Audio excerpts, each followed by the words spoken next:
Dolarul pare că vrea să se retragă în ultima perioadă și am văzut acum, chiar astăzi, un dump undeva de la 112,6 pe DXY până undeva în jur de zona de 111 și aici ai văzut că totul rulează pe piață, pentru că ce compari tu când te uiți la DXY? Când te uiți la DXY, compari un coș cu mere stricate în care încerci să-l găsești pe cel mai puțin stricat. Și acesta este în momentul de față dolarul american, sau cel puțin mai bine zis a fost, pentru că acum vedem o retragere pe 4 ore. Dacă mergem și pe daily cam același lucru, încă suntem peste 50 moving average. Asta spune că încă mai are puțin de dată aici în zona asta și după aceea putem să-l vedem și mai jos. Mai știu să le vedem undeva până la finalul anului, undeva în jur de zona de 105 pe DXY. Asta înseamnă că putem să vedem o paritate de euro-USD 1 la 1 sau poate chiar să fie euro un pic mai puternic decât dolarul. Putem să vedem dolarul undeva în jur de zona de 4,8-4,7 lei și la fel și euro să le vedem tot în zona aceea de 4,8 undeva până la finalul anului.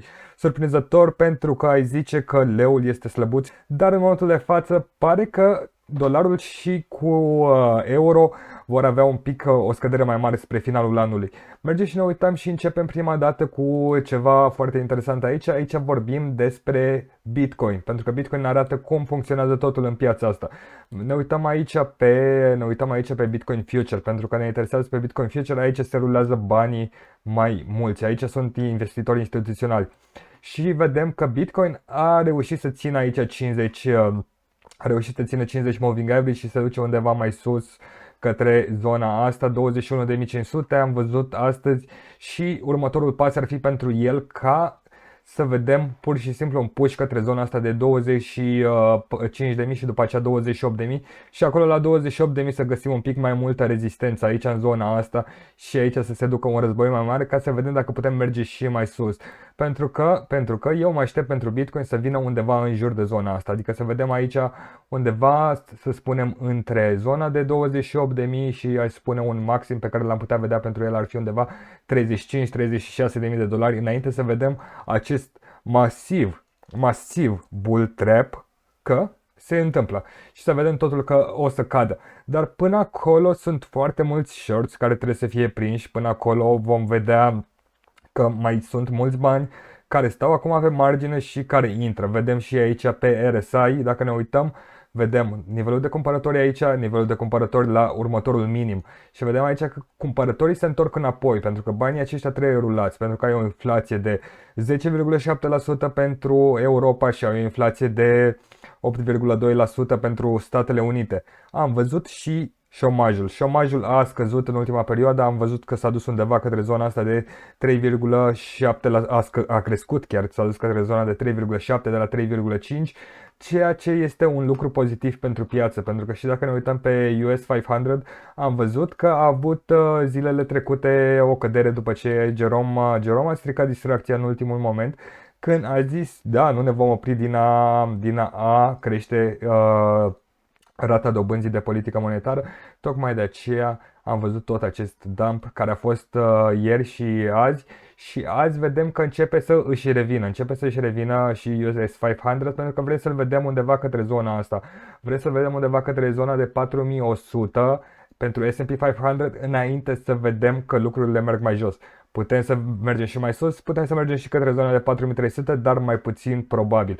Ne interesează mai mult zona de cripto, pentru că vedem că și ETH reușește să facă ceva foarte mișto, după ce a reușit să țină peste zona asta de 50 moving average, am văzut și acest cross pozitiv, acum încearcă să se lupte cu 200 moving average, adică media ultimelor 200 de zile și încearcă să meargă către zona asta. Aș zice inițial 2200 și după aceea poate un 2400-2500, unde să vedem o luptă un pic mai puternică. Ce ar mai putea să fie interesant pentru zona asta ar mai putea să fie să vedem și un maxim undeva în jur de 3000. 3000 pentru ETH și zice că ar putea să fie un maxim de bull trap în zona aceasta, 3000-3300 și după aceea să vedem un mare dump. Inițial vom da luptă aici între 2200-2400 înainte să vedem ce se mai întâmplă mai departe. Mai avem câteva lucruri pregătite, ne uităm un pic pe unemployment rate pentru că tot vorbeam despre ea, vorbeam despre zona de unemployment și vedem că în aprilie 2020 a fost undeva la 14,7 maximul. Ultima dată în septembrie am văzut-o la 3,5, acum este la 3,7. Un unemployment crescut îți aduce un pic de spirit pozitiv în piață pentru că se așteaptă piața ca să vedem o dobândă de referință care crește mai puțin. Hai să ne uităm în trecut cum a funcționat unemployment rate-ul. Până că vedem că la final de fiecare recesiune am pus topul. Vedem că pe toată zona de recesiune am avut un unemployment care a crescut. Pe toată zona am avut un unemployment care a crescut, topul pus după aceea la câteva luni sau un an după. La fel și în 2000, la fel și în 2008 și la fel și în 2020 aș spune, dar 2020 a venit ca un V-shape correction și asta ți-a adus un unemployment care s-a dus pur și simplu la pământ, s-a dus în sus, adică employmentul s-a dus la pământ și zona asta de oameni care nu au joburi a scăzut la doar 3,5%. Fedul vrea să vadă zona asta undeva către zona de 6-7% ca ei să spună ok, noi nu vom mai crește rata dobânzii. Ce este interesant de văzut aici este de urmărit când unemploymentul va crește peste zona asta de 4-5%, pentru că atunci vei vedea durerea în piață, atunci vei vedea că stocurile încep să pună un subsol și atunci vei vedea că și cripto începe să pună un subsol, dar mai avem. Cel puțin până la final de an, zice până undeva pe 15 decembrie, 16 decembrie, am putea să mai vedem ceva lucruri frumoase din piață înainte să vedem unemploymentul că urcă din nou. Înainte să vedem că oamenii nu mai au joburi, nu mai au bani să cheltuiască, automat și scade și inflația. Și aia va fi o perioadă dureroasă, pentru că ne uităm pe zona asta de imobiliare. Și pentru asta mergem în Los Angeles, unde vedem că prețul mediu este undeva la $950.000. De ce ne interesează asta? Pentru că în zona de imobiliare, fie că vei vedea că scad prețurile în Los Angeles, fie că vei vedea că scad în Paris sau în altă zonă, același lucru se întâmplă și la noi în România. Adică noi suntem o piață așa de mică, suntem un mic satelit față de restul lumii. Dacă prețurile scad în piețele mari, atunci automat vin și la noi și se întâmplă același lucru. Vedem că prețul a crescut cu 3,3% în ultima perioadă, dar casele care au fost vândute au scăzut cu minus 30% față de anul trecut. Și vezi scăderea asta de minus 30% și automat te gândești, ok, de ce oamenii nu se mai aruncă? Pentru că acești 30% care nu au mai cumpărat, aceștia sunt cei care cumpără cu credite bancare. Oamenii bogați nu cumpără cu credite, oamenii bogați cumpără cu banii jos. Și doar aceia mai cumpără în momentul de față, având în vedere că rata dobânzii se apropie și în state de 4%, pentru ei este mult. Pentru ei este mult, este la fel de mult cum este pentru noi un ROBOR de 8%, sau un IRCC în momentul de față de 4%, dar și IRCC-ul va ajunge undeva pe la 7% la începutul anului viitor și atunci vei vedea durerea mare în piața de imobiliare. Zilele în market în momentul de față încep să crească. Am văzut că undeva la începutul anului 2022 am avut doar 30 de zile cât să listai o casă la acum și în 30 de zile era vândută. Acum vedem că în septembrie au ajuns către zona asta de 45-50 de zile cât durează până când îți vinzi casa. Și mai sunt niște lucruri interesante, de prețul de vânzare, dacă este același ca și cel de listă sau nu este. Vedem că prețul de vânzare este mai mic cu 2,8% față de prețul de listă. Și casele care au fost vândute peste prețul de listă au fost undeva la 37,3% și vedem o scădere de aici din zona asta de 70%, când lumea se înghesuia pur și simplu ca să plătească mai mult pe o casă. Acum se pare că oamenii sunt un pic mai rezervați și 24% care sunt vândute cu un preț mai mic. Vedem că zona aceasta este în creștere, este fix inversul zonei acestea. Zona în care casele sunt vândute peste prețul de listă scade către 40% de la 70% și zona aceasta în care casele sunt vândute sub prețul de listă față de februarie 2022 eram sub 10%, acum suntem în 2022 în septembrie aproape de 25%. Dacă mergem și pentru New York, ne uităm același lucru, scăderile din piața de imobiliare și din preț și din oamenii care vor să cumpere. Vezi și migrația, pentru că pe acest site poți să-ți găsești și migrația și vezi unde se duc oamenii odată ce își vând casa în New York sau unde se duc oamenii odată ce își vând casa din Los Angeles și vezi că se duc către state un pic mai ieftine, către zona aceasta în care nu mai plătesc așa de mult și poți să-și cumpere și casă și rămâi și cu niște bani. Acei bani automat sunt cheltuiți și atunci automat îți dai seama că există în continuare o presiune inflaționistă pentru că banii se învârt în piață. Merge și ne aruncăm pe un ochi pe Twitter să vedem ce s-a mai întâmplat aici. Urmarea întâlnirii G20, volatilitatea dintre ratele de schimb va scădea, dolarul slab poate susține asta. Asta era pe 14 octombrie, că tot nu ne-am mai văzut de mult și să facem o mică recapitulare. DXY în jos, stock și cripto în sus. Și a spus și Jerome Powell același lucru când a avut ședința Fed, FOMC meeting, a spus că s-a întâlnit la Fondul Monetar Internațional cu mari șefi al băncilor din toată lumea și în urma acestei întâlniri, cel mai probabil, au discutat despre un dolar mai slab, astfel încât presiunea pe care o au toate celelalte țări ca să își mențină moneda de schimb moneda lor la un nivel fezabil, spune că nu mai poate să fie la un nivel înalt, atunci automat este foarte costisitor, de aceea toate țările vor să vadă dolarul un pic mai jos și automat să nu mai aibă toată această presiune de a își menține moneda față de dolar. Te-ai săturat să fii sărac, rezolvă o nevoie oamenilor din jurul tău și atunci asta îți va aduce ție un lucru un pic mai bun în viață. Pentru că te uiți în jurul tău și vezi că sunt oameni care au nevoi, vor să arate mai bine, vor să facă mai mulți bani, vor să învețe lucruri noi, vor să se distreze. Toate lucrurile acestea trebuie rezolvate și dacă tu rezolvi o nevoie și o rezolvi cum trebuie, atunci automat asta poate să fie business-ul tău și să-ți aducă bani. Odată ce ai bani, poți să vii cu bani din afară și să investești în această piață și pe termen lung va fi bine pentru tine. Pentru că dacă ești încă aici, asta spune multe despre tine. Mă găsești pe Twitter, CryptoPin100, dacă vrei poți să mă urmărești aici. De aici mai postez din când în când, în ultima perioadă mai puțin, dar pe viitor o să încerc să păstrez un pic mai mult. Bitcoin este încă aici, asta pe 25 octombrie și încă 1-2 luni bune pentru cripto și stock, după vedem cine plătește nota de plată. Care notă de plată? Aș spune că nota de plată este chiar datoria Statelor Unite, care este undeva la 31 de trilioane de dolari. Deci România are un buget, să zicem un PIB, undeva la 250 de miliarde de dolari. Statele Unite are o datorie de 31 de trilioane și un buget automat, un PIB de 21 de trilioane de dolari. Odată, mai devreme sau mai târziu, cineva va trebui să plătească pentru asta și cel mai probabil m-aș gândi că ar fi CBDC-ul, Central Bank Digital Currency, adică moneda digitală a băncii centrale. Am văzut un proiect în Nigeria, care a eșuat, în care oamenii nu vor să adopte pentru că înțeleg că aceasta este o monedă a elitelor și această monedă îi va face mai săraci și vedem și în același mod Statele Unite care încearcă să creeze ceva care să fie atractiv și foarte probabil va fi atractiv pentru early adopters, pentru cei care o vor adopta prima oară, dar pe termen lung îți vei pierde libertatea și îți vei pierde automat și privacy-ul. Îți vei pierde zona ta de confort în care poți să cheltuiești bani fără să știe nimeni cum îi cheltuiești și automat îți vei pierde și libertatea de a salva bani. Pentru că la un moment dat va veni la tine cineva și va spune: Marcel, tu de ce salvezi așa de mulți bani? Dacă nu-ți folosești banii până la final de an, aceștia vor expira.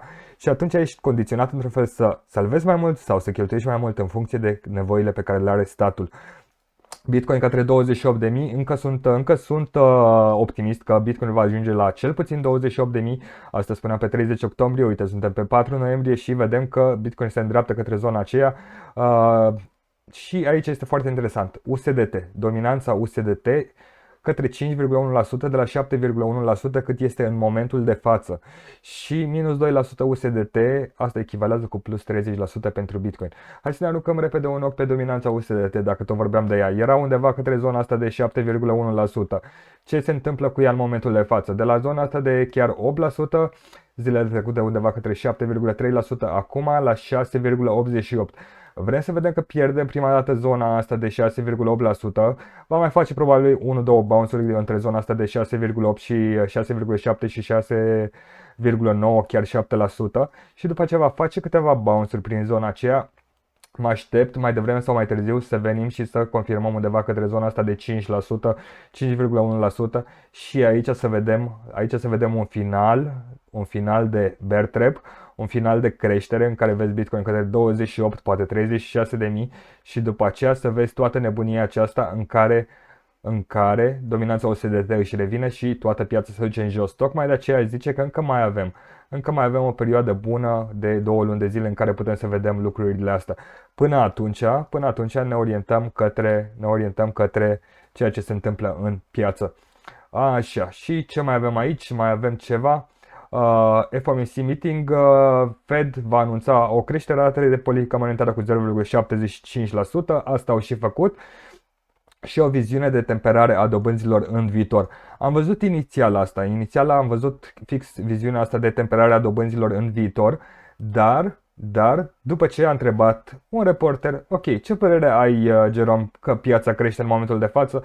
A spus, nu ne vom opri din a crește dobânzile până când nu vom vedea inflația că se apropie de zona de 2% și atunci piața a început să dea un mare dump, dar în continuare s-a simțit că este pozitivitate în discursul lui, s-a simțit că este optimist în ceea ce se întâmplă pentru următoarele luni în economie și nu am văzut zona asta de o 0,5% cu o prelungire a dobânzilor, adică să vedem un discurs în care să ne spună va fi 0,5% acum și le vom prelungi la infinit până când vom vedea inflația de 2%. Adică că ne-am apropiat mai mult de zona asta, de o temperare a dobânzilor în viitor. Core inflation, foarte interesant, core inflation este inflația care exclude alimentele și energia. Dacă excluzi alimentele și energia este ceva dureros, pentru că în momentul în care tu excluzi alimentele și energia, excluzi cam 60-70% din consumul oamenilor. Pentru că pe ce cheltuim noi cei mai mulți bani? Pe energie. Energie fie că este gaz, fie că este electricitate, fie că este benzină sau că avem o mașină electrică și folosim din nou electricitate pentru asta. Asta reprezintă 60-70% din consumul a 90% dintre oameni. Nu vorbim despre oamenii care sunt bogați și care sunt miliardari, pentru că miliardarii și milionari în dolari, aceia au un consum un pic mai mic pe zona asta de energie. Dar pentru marea parte a oamenilor, creșterile prețurilor pentru energie și alimente reprezintă cea mai mare creștere și asta este core inflation. Dacă luăm inflația normală, dacă luăm Consumer Price Index-ul și spunem că este 8,1%, da, atunci acesta include și inflația și inflația din energie și din alimente, dar în același timp are un procent mai mic, pentru că energia și alimentele valorează undeva la 30-40% din inflația globală. Tocmai de aceea nu este bine să ne luăm după core inflation și am văzut că și Jerome Powell spunea că core inflation în momentul de față este scădere. Ce ne interesează dacă prețul camioanelor scade sau prețul mașinilor SH scade? Pentru că alea sunt niște cumpărături pe care le faci odată la câțiva ani, adică nu sunt niște cumpărături care te influențează zilnic. Trecem repede mai departe. Octombrie a fost verde pentru stock și cripto, noiembrie va fi și mai verde. Contează doar prețul de intrare la care tu cumperi. Hai să ne uităm cum a fost prima dată pentru Bitcoin. Toți spuneam că a fost o lună verde, luna septembrie-octombrie pentru cripto și ne uităm și ce vedem. Vedem că am avut o minim și un maxim. Am scăzut în luna octombrie undeva către zona asta de 18.190 și am închis peste deschidere. Am deschis luna la 19.422 și am închis luna la 20.490. 20.490. Acum am deschis luna noiembrie, la 20.490 și automat mă aștept să o închidem undeva către zona asta de 28.000, poate un pic mai jos, poate un pic mai sus, asta rămâne de văzut, dar cred că luna noiembrie va fi și o lună verde pentru cripto și pentru stock. Dacă mergem și pe S&P 500, vedem că tot la fel s-a deschis luna octombrie la 3.581 și s-a închis la 3.871. A fost o creștere un pic mai mică, a fost o creștere de $200 pentru S&P 500. În momentul de față suntem pe minus și pentru S&P 500 mă aștept ca luna aceasta, după cum spuneam, să se închidă undeva către zona asta de 4100, poate un pic mai sus, dar cel puțin zona de 4100 cred că o să vedem confirmată luna noiembrie, poate cel târziu în decembrie. Hai să ne aruncăm un ochi pe Bitcoin și să vedem cum ar putea să arate următoarea perioadă, pentru că dacă Bitcoin face o mișcare în sus sau în jos, atunci toată piața va merge mai mult sau mai puțin după Bitcoin. Cel mai bine este pentru Bitcoin să meargă în laterală și atunci lichiditatea în loc să vină în Bitcoin, se duce în alte criptomonede și vedem un preview de altcoin summer, pentru că un altcoin summer, în adevăratul sens al cuvântului, este mai puțin probabil să vedem. Doar dacă ne uităm la Doge, atunci putem să vedem acest lucru. Venim prima dată către zona asta de 24.000-24.500, avem o rejectare din zona aceasta și după aceea automat putem să vedem zona asta de 28, poate chiar mai sus către zona de 35-36.000 și de aici să vedem un dump. Cam așa aș vedea următoarele 2 luni pentru Bitcoin. În schimb, dacă vorbim despre ETH, pentru ETH aș vedea zona aceasta de 2200-2400, după cum am spus. Dacă ne uităm pe Solana în momentul de față încă mai are de luptat pe weekly cu 21 moving average. Ceea ce vrei să vezi pentru ea, vrei să vezi zona asta de aici. Zona asta de aici aș vrea să o văd confirmată în următoarele luni și cred că avem foarte mari șanse să o facem. Este zona asta de 80-90 de dolari. În zona aceasta va avea mai mult suport, mai multă rezistență și de aici e posibil să vedem un dump, dar s-ar putea ca nici Solana să nu se oprească aici și să mergem către zona de 130.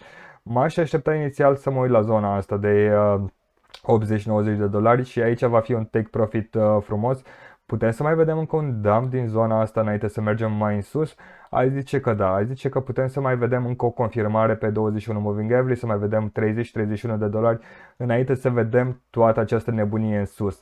Dar în momentul de față piața este super încinsă și banii vin în piață pentru că își caută un return, adică caută undeva să se înmulțească. Și unde găsesc asta cel mai bine? În cripto în momentul de față. ETH este, EGLD este în drum către zona asta de 100 de dolari.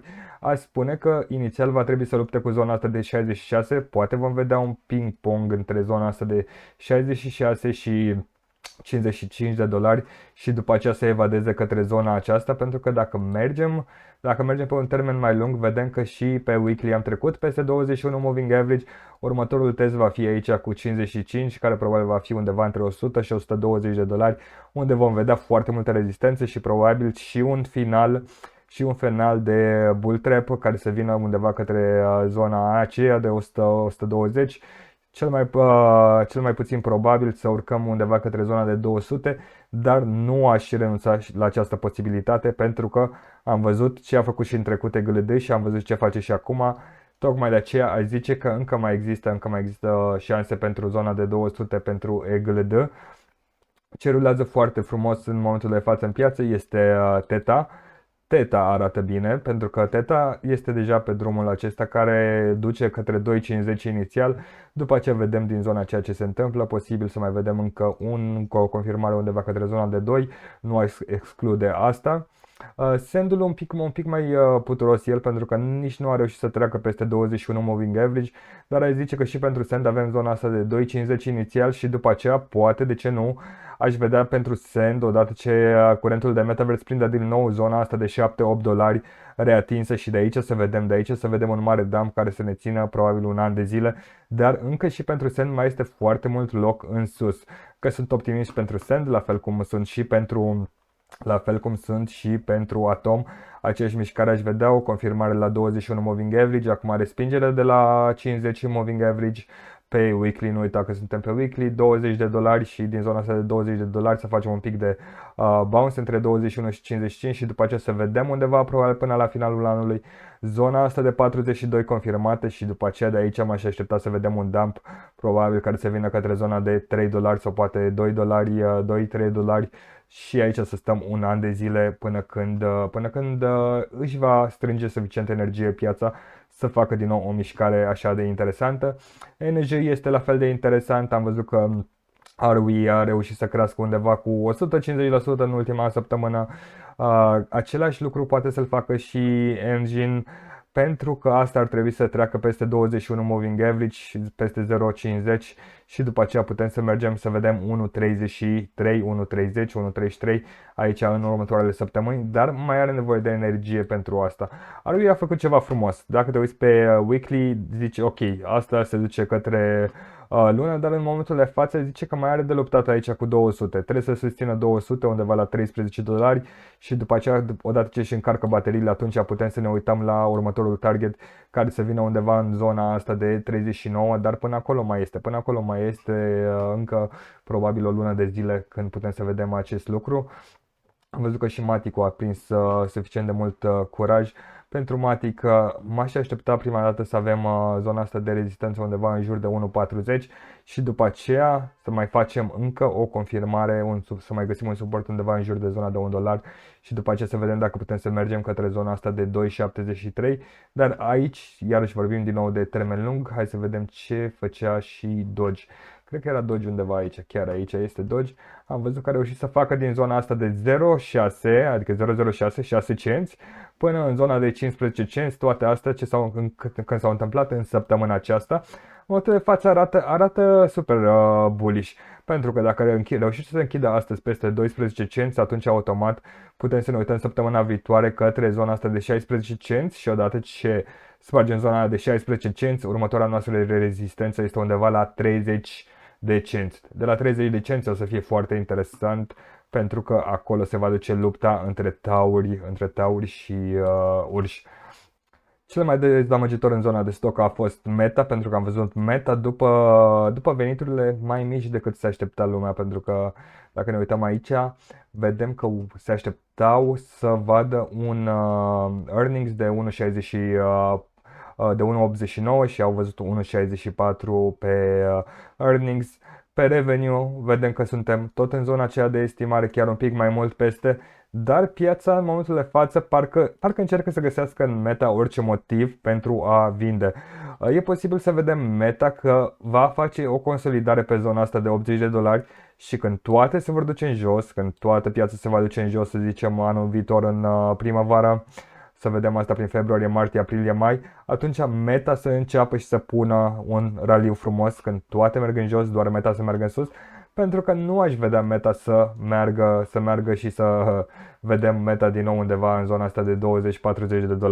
Aș zice că zona asta e o zonă interesantă de acumulare. Nu mă așteptam automat să vedem sub $120, $130, dar încă mai vedem pentru ea un $200 care să vină undeva la începutul anului viitor, dar trebuie să ai răbdare cu ea, și să o acumulezi dacă vrei să te joci cu Meta. Baba iarăși este într-o zonă foarte mișto de acumulare. Baba este undeva în zona asta de $69, am spus și în trecut, ce este sub $80 este foarte interesant pentru Baba și foarte probabil să vedem din zona aceasta, vedem cumpărătorii că intră în zona aceasta și automat să vedem cel puțin un test către zona asta de 178 în următoarele luni. Vedem că și Apple a fost afectat de scăderea veniturilor, automat același lucru s-a întâmplat și pentru Google, pentru că toată piața am văzut că a fost negativistă în săptămâna aceasta. Microsoft la fel, cam peste tot pe unde te-ai uitat pe piață ai văzut roșu. Tocmai de aceea aș zice că raliul acela de bear market de 20%, 30%, acela ar putea să vină în momentul de față și pentru S&P 500 și să vedem ceva de genul acesta, să vedem o nebunie din asta în care toată lumea zice ok, a trecut recesiunea, nu vine nicio recesiune, a trecut totul și de acum totul va fi bine și atunci să vedem de fapt că piața începe să coboare din nou, odată ce toți devin pozitivi din nou. Acum încă lumea nu este așa de pozitivă. Silverul am văzut că a făcut un plus 5% astăzi, o rezistență foarte mare pentru el undeva în jur de zona de $22. Foarte probabil să mai vedem un mare dump chiar sub acesta odată ce va atinge din nou zona de $22. Aurul se stabilizează undeva în jur de zona de 1600-1700. Pentru el aș vrea să văd zona asta de 1550 înainte să mă gândesc la o reintrare pentru el. După cum știți, cu toții din zona de $22.000 pentru Bitcoin, atunci am schimbat tot ce aveam în aur în Bitcoin și în momentul de față aș mai aștepta și să fac din nou un switch odată ce vedem Bitcoin undeva către zona de 28-36 și atunci să intrăm din nou în aur, dar pentru asta ar trebui să fie undeva către zona asta de 1500-1550 cel puțin. Platina încă rulează în lateral, are rezistență aici, posibil să vedem platina undeva către zona de 1060 și după aceea să vedem un mare dump. Dar în momentul de față dolarul dă suficientă energie pieței încât totul să mai aibă un raliu bun pentru luna noiembrie și luna decembrie. Cam atât pentru astăzi, nu uita să ai grijă de tine și de investițiile tale și să ai o seară cât mai bună.